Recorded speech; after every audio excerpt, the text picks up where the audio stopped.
हमार मनसा बाबा कहिया पुरैब, हमार मनसा बाबा कहिया पुरैब, कहिया पुरैब भोला कहिया पुरैब, कहिया पुरैब भोला कहिया पुरैब, हमार मनसा भोला कहिया पुरैब, हमार मनसा भोला कहिया पुरैब।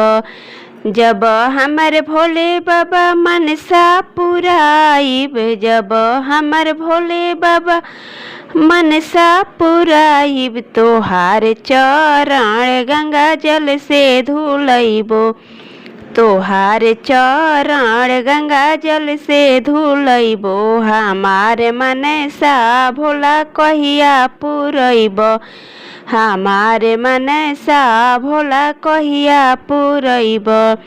जब तू भोले बाबा मनसा पुरैब, जब तू भोले बाबा मनसा पुरैब, तोहार चर्चा अंगने में करैबो, तोहार चर्चा अंगने में करैबो, हमार मनसा भोला कहिया पुरैब, हमार मनसा भोला कहिया पुरैब।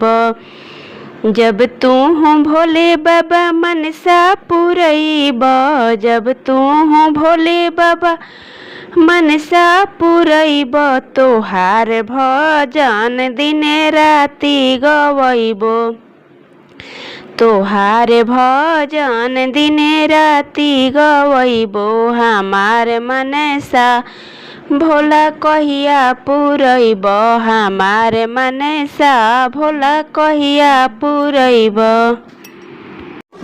अगर मेरा गीत आपको पसंद आए तो लाइक, सब्सक्राइब और शेयर जरूर करिएगा।